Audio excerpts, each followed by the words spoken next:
E na igreja de Sardes, vamos ver qual é a mensagem que é trazida para essa fase da igreja. Então, como já vimos, mas sempre coloco aqui, né, no mapa como onde está localizado a cidade que nós estamos estudando. E aqui nós estamos vendo a igreja de Sardes, que fica nessa localidade aqui do mapa. E qual é a mensagem que o Apocalipse vem nos trazer sobre a igreja de Sardes? Então, o Apocalipse começa fazendo sempre essa apresentação, né? E aí citando o nome da igreja. Ao anjo da igreja em Sardes escreve. E como nós já conhecemos o padrão do Apocalipse, precisamos saber o significado da palavra da igreja que estamos estudando aqui, que no caso é Sardes. Qual é o significado da palavra Sardes? Então, aqui o Smith, em Considerações sobre Daniel e Apocalipse, na página 243, nos diz: Sardes significa príncipe ou cântico de alegria, ou o que permanece. Portanto, esta igreja é constituída pelas igrejas reformadas desde a data acima mencionada até o grande movimento que marcou outra era na história do povo de Deus. Então, nessa fase, o que aconteceu? O papado ele perdeu o seu poder e autoridade, e aí esses cristãos protestantes que tanto não se uniram ao catolicismo como também saíram da Igreja Católica, os padres ali que protestaram contra a igreja, eles formaram as igrejas protestantes que nós conhecemos hoje. Então, vimos a formação da Igreja Católica e aqui vai ser uma nova fase onde vai mostrar a formação das igrejas protestantes, por esses que se rebelaram aí contra a Igreja Romana Católica na época. E esse período, o surgimento do movimento do Advento, ali em 1833, quando se cumpre o último sinal que aponta para a volta de Jesus. Né? Que fala aí do terremoto, do escurecimento do Sol, da Lua, das estrelas, a queda das estrelas, né? E aí, quando acontece a queda das estrelas, que é em 1833, aí qual é o próximo passo que eles iam aguardar? A volta de Jesus, que aí já é uma outra fase da história da igreja. Então, desde a formação ali das igrejas protestantes, com esses reformadores, até essa fase que cumpriu ali os sinais da volta de Jesus, é o que é o período que faz parte dessa igreja que nós estamos estudando aqui, que é a igreja de Sardes. Então, elas permanecem ali acontecer os sinais para Jesus voltar. Por isso que eu destaquei aqui a palavra sardes significando o que permanece, né? Então eles permanecem ali esperando Jesus voltar, porque pelas profecias que eles acompanham ali do Apocalipse, né? Teve a perseguição papal, então depois da perseguição haverá os sinais da volta de Jesus e aí Jesus vai voltar. Então eles permaneceram ali pregando a mensagem do evangelho e agora apontando para a volta de Jesus. Então eles permaneceram nessa mensagem da volta de Jesus. Daí a palavra Sardes. Aqui um pioneiro adventista chamado Logie Grande Movimento Adventista na página 138. Ele diz: a igreja de Sardes parece ter surgido em decorrência da reforma protestante, após a era escura da obra de Jezabel, a igreja apóstata. Foi dito à igreja de Sardes que ela havia sido uma igreja viva, porém, depois de ter ouvido e rejeitado a doutrina da vinda do Senhor, colocou-se sob o risco de ser surpreendida por esse evento como por um ladrão à noite. O apóstolo Paulo, em 1 Tessalonicenses, no capítulo 5, dos versos 1 ao verso 5, declara que essa será a condição daqueles que clamam paz e segurança, e ao aproximar a vinda do Senhor, e ao se aproximar a vinda do Senhor. Os que seguem a luz da verdade são chamados filhos do dia. Para eles, o Senhor não virá como. Então, vemos aí a igreja de Sardes, que ela acontece justamente como o Adventista colocou aqui, né? após a Reforma Protestante, né?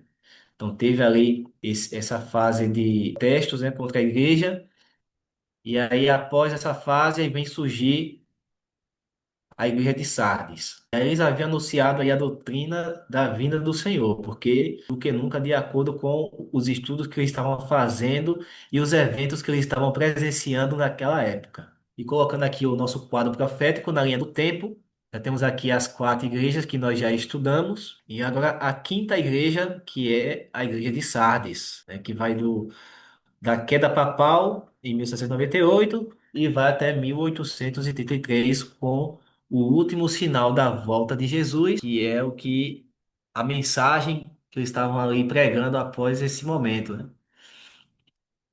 É o evento mais aguardado da profecia durante todo esse período aí. E aqui nós colocamos a imagem de uma nuvem para representar a volta de Jesus, né? Que vem nas nuvens do céu. Então, nessa fase, a mensagem da volta de Jesus era pregada mais intensamente e eles esperavam, né? Eles permaneciam ali esperando os sinais da volta de Jesus e assim acontecer esse evento do qual é aguardado por todos. Então, a palavra Sardes aí, como permanecendo ali firmes na fé, pregando a doutrina do advento de Cristo e esperando que esse grande evento acontecesse. Então, nós simbolizamos aí pela nuvem. Então, estamos colocando aqui esse quadro profético para os irmãos conseguir associar cada igreja com cada figura que nós colocamos aqui, né? Quando a gente olha aqui para a igreja de Éfeso, olha para a Bíblia, lembra da pureza doutrinária, da pregação intensa do evangelho que se espalhou em todo o mundo. Quando a gente olha ali para a segunda igreja de Esmirna, a espada, lembra da grande perseguição que a igreja passou e que depois finalizou com o Edito de Milão, de Constantino.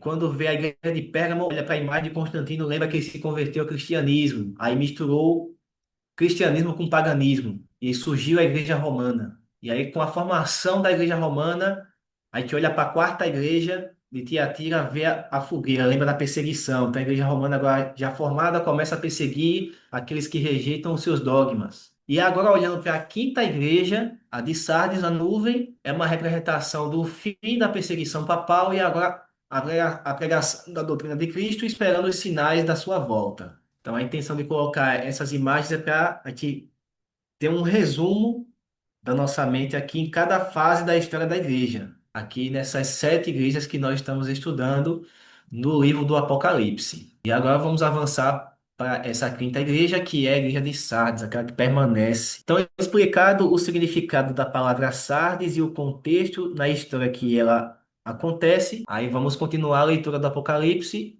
na mesma passagem, né? Do capítulo 3, versículo 1. Estas coisas diz aquele que tem os sete Espíritos de Deus e as sete estrelas.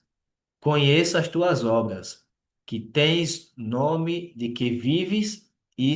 Então, que mensagem é essa que é dirigida a Sardes, né? Que diz que tem nome que vive, mas está morto. O que significa isso?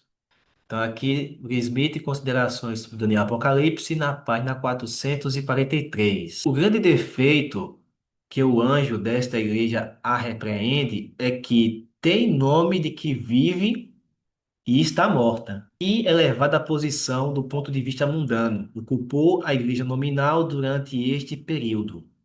Chamam a atenção os seus títulos autodissonantes e a sua aceitação pelo mundo. Mas depressa aumentaram nela o orgulho e a popularidade, que a espiritualidade ficou destruída, apagada a linha de separação entre a igreja e o mundo.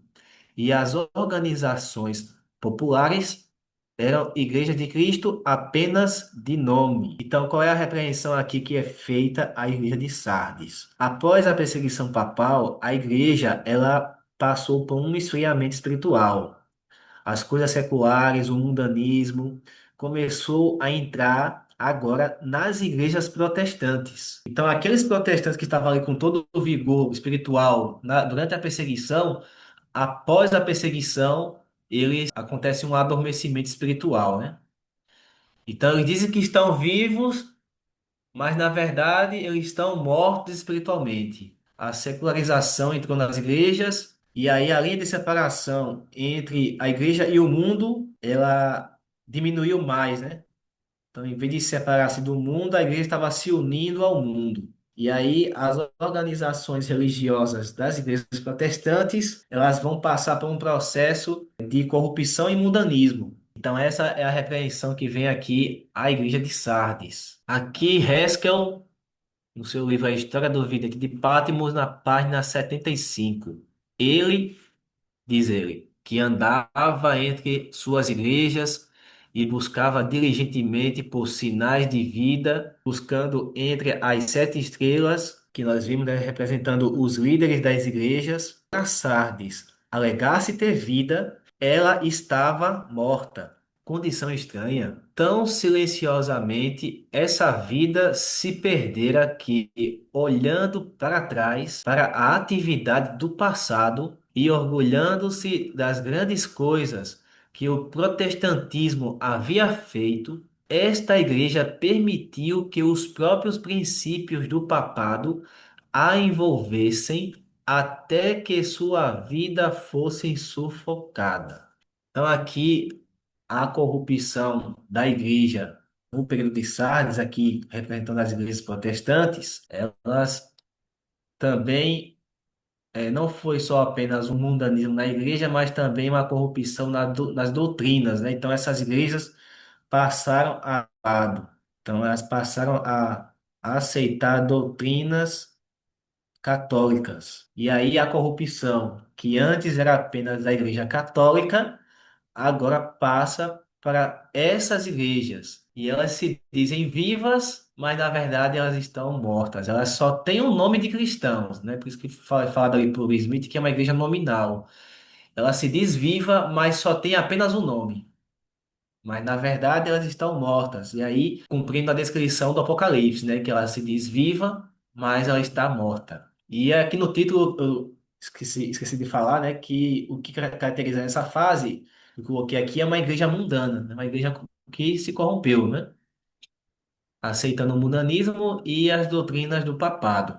E continuando o Apocalipse, agora no versículo 2 e 3 vem uma repreensão aqui, né, um alerta para a igreja, do tempo de Sardes. E ser vigilante e consolida o resto que estava para morrer, porque não tenho achado íntegras as tuas obras na presença do meu Deus. Lembra-te, pois, do que tens recebido e ouvido, guarda-o e arrepende-te, porquanto, se não vigiares, virei como ladrão, e não conhecerás de modo algum em que hora virei contra ti. Então, a mensagem aqui de alerta que Jesus faz à igreja de Sardes é que ela deve vigiar, já que eles estavam ali numa fase em que terminou a perseguição papal e agora estavam aguardando a volta de Jesus, eles tinham que vigiar e permanecer firmes e não esmorecer. Mas o que aconteceu com a igreja ela foi perdendo essa vitalidade espiritual. Então ela foi adormecendo e aí não se tornou vigilante, né? Com os olhos abertos e observando tudo o que acontece para que possa Jesus não vir para elas como ladrão. Então essa expressão aí de vigiar e de vir como um ladrão, Jesus também fala, né? Quando ele esteve aqui na Terra. Então, nos seus ensinos aí, acho que na mensagem de Mateus 24, né, também deve falar isso aí, que Jesus ele pede para vigiar, senão ele vai vir como ladrão. E aí essa ilustração da volta de Jesus com o ladrão, é que o ladrão quando vai invadir uma casa, ele não avisa a hora que ele vai chegar, né?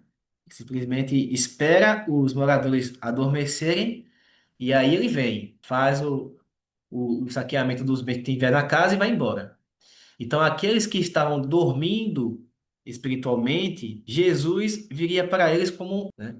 Eles não iam esperar a volta dele. Mas aqueles que estivessem acordados, quando viesse Jesus, não viria para eles como um ladrão. Daí o pioneiro adventista citar a passagem do apóstolo Paulo, né? Que os que são de Cristo, eles são os filhos da luz, né? Então, eles estão ali acordados, né? Não estão dormindo. Então, essa ilustração da volta de Jesus como ladrão é nesse sentido, né? De que, que os cristãos daquele tempo deviam vigiar e não desanimar e deixar a sua fé morrer e seguir aí essa. essa fase de desânimo que ia acontecer nesse tempo com a igreja de Sardes, mas que mantivesse firme a fé na doutrina do advento e continuasse aí vigilantes até que ele venha.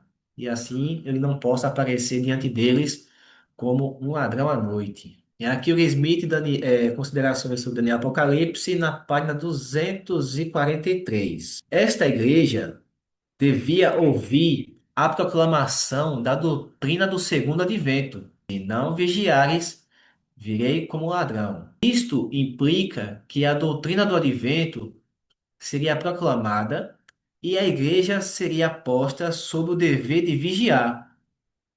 A vinda de que se fala é incondicional. Só o modo como se realizará para cada membro é condicional. O fato de não vigiarem não impediria a vinda do Senhor, mas vigiando podem evitar ser surpreendidos como por um ladrão. O dia do Senhor surpreenderá só os que não vigiarem. Vós, irmãos, diz Paulo, já não estáis para que aquele dia vos surpreenda como um ladrão. 1 Tessalonicenses, capítulo 5, verso 4. Então, essa mensagem aqui, quando diz que Jesus vem, né, virei como um ladrão, então, essa mensagem da vinda de Cristo é a doutrina que foi pregada ali no período de Sardes, né? E como falamos antes, eles estavam nesse momento, após a perseguição papal, aguardando esses sinais da volta de Jesus. Então, por isso que Jesus diz que se eles não vigiar, ele vem como ladrão.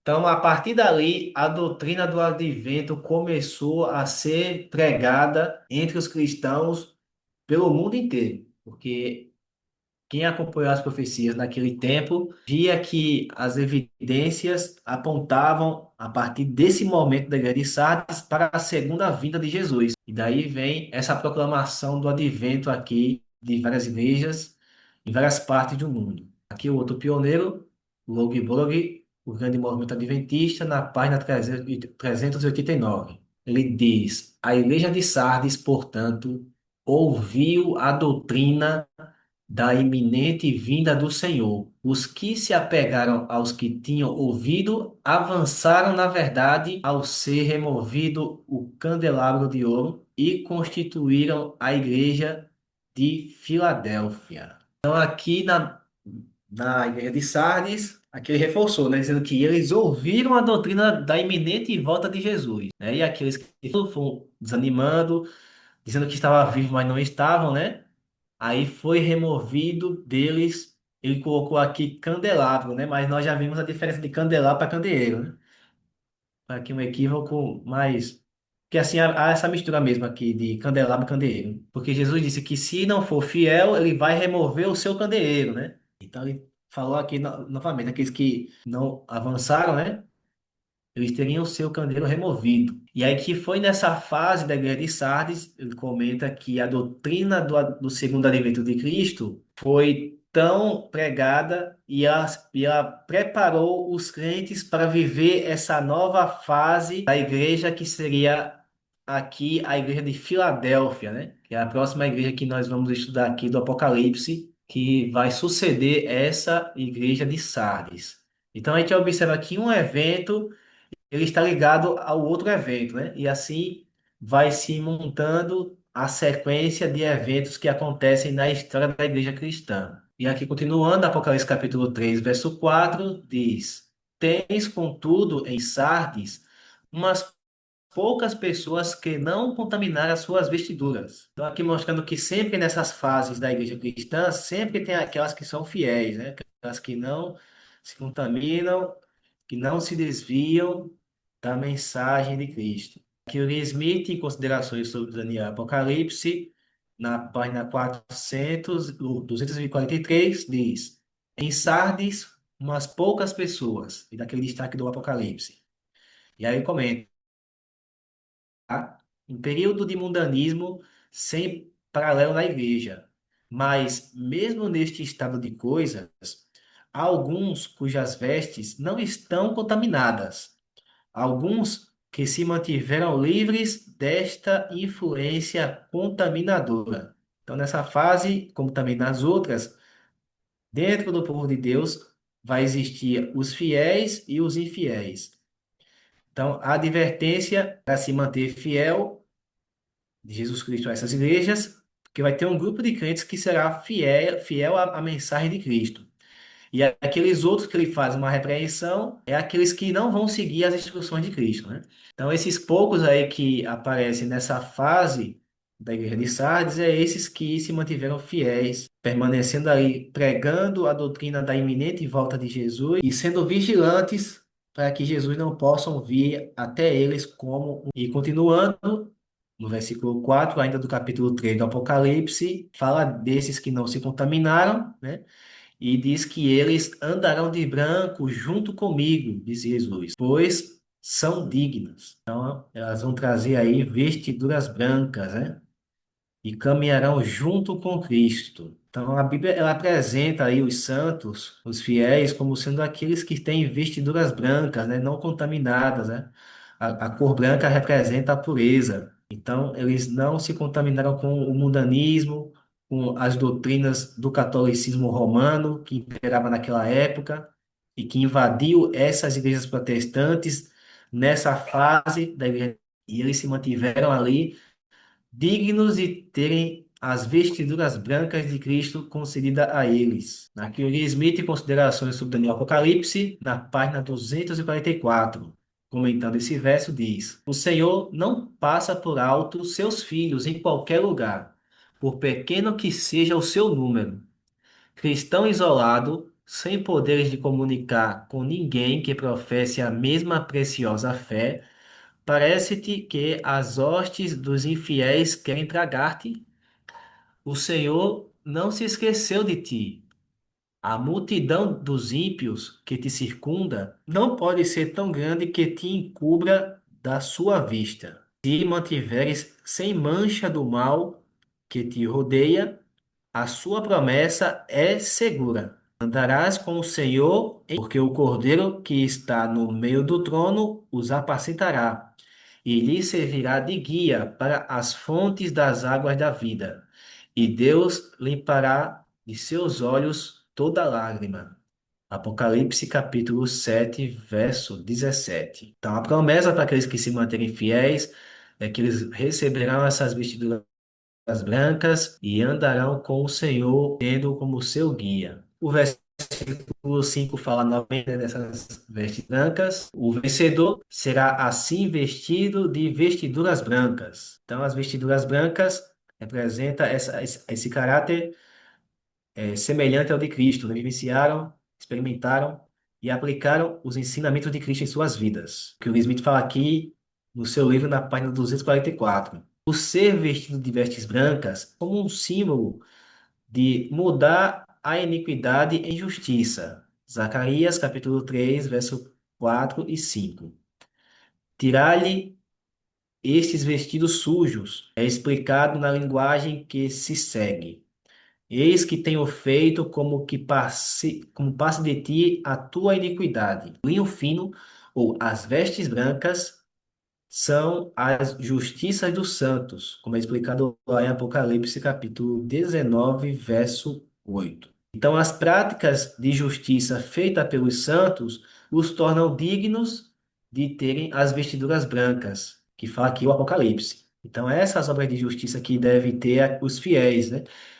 Como foi falado antes, mesmo que estejam rodeados de ímpios, praticando o mal e tendo sucesso, e prevalecendo, e parece que nada acontece para que haja justiça, os santos devem permanecer firmes para que possam ser dignos do céu e poder receber essas vestiduras brancas que uma representação da justiça dos santos. Então, aqueles que praticam a justiça de Deus, manifestada em sua lei, eles são dignos de receber essas vestes que representam e sua vida de retidão diante de Deus. E no capítulo 3 do Apocalipse, verso 5 diz: E de modo nenhum apagarei o seu nome do livro da vida. Então, estes que vão receber as vestiduras brancas, que vão ser fiéis aqui, vigilantes ali, para que Cristo não possa vir como ladrão.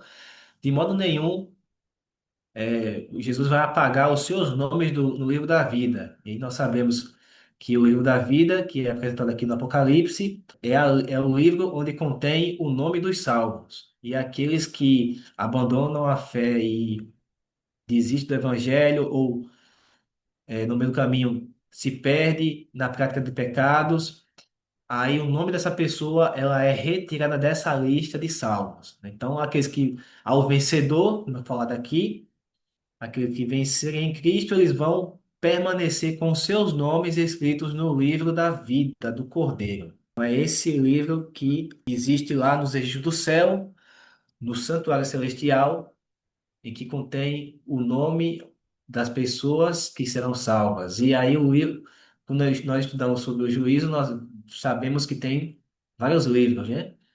E dentre esses livros existe o livro da vida. Então, aqueles que, na período ali de Sardes, que foram vigilantes, permanecerem ali acordados espiritualmente, eles terão esse direito de Jesus não apagar os seus nomes no livro da vida. Aqui considera 244. Volumoso livro em que estão registrados os nomes de todos os candidatos à vida eterna, homens terem entrado nesse diário celeste, poderem ser riscados?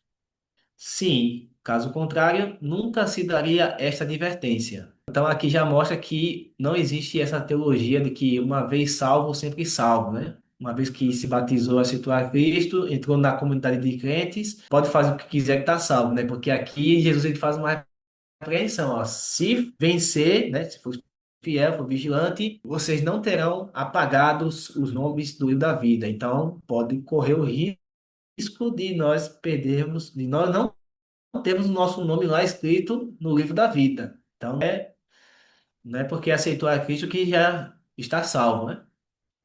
Aí ele continuava falando, até Paulo temia ser reprovado. Em 1 Coríntios capítulo 9, verso 27. A única maneira para os nossos nomes serem retidos nesse livro consiste em mantermos vencedores até o fim, mas nem todos vencerão. Seus nomes, claros, serão riscados ou apagado. Aqui se faz referência a um tempo determinado no futuro em que se fará esta obra, porque essa obra de apagar nomes e escrever nomes acontece no período do juízo do povo de Deus, né? Que é lá na frente, então é um evento futuro isso aí que vai acontecer.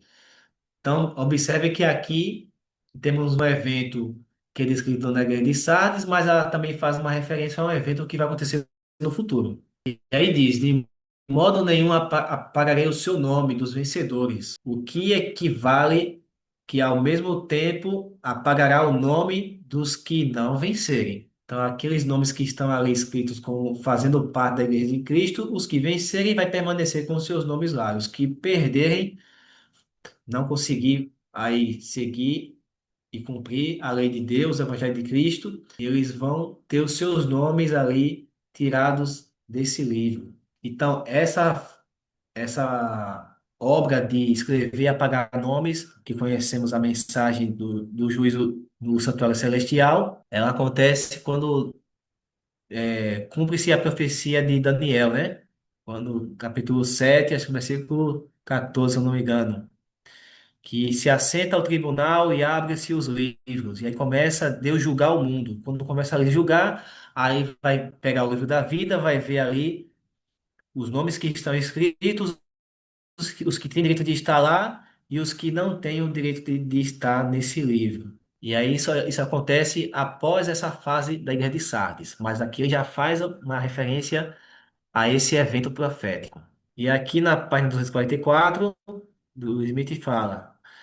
Dizer ao vencedor que o seu nome não será apagado do livro da vida é o mesmo que dizer que os seus pecados serão apagados do livro onde estão registrados, para não serem mais recordados contra ele. Hebreus capítulo 8, verso 12. Significa que o seu nome e os seus pecados devem ser apagados dos registros celestiais. Quão precioso é o pensamento de que agora somos perdoados confessarmos nossas transgressões. Então, se permanecermos fiéis a Deus, os pecados serão apagados ao vir Jesus. Então, aqui nós sabemos que tem o livro da vida, o livro da vida com o nome dos salvos e tem o livro dos pecados. Quando nós confessamos nossos pecados, eles são apagados, né?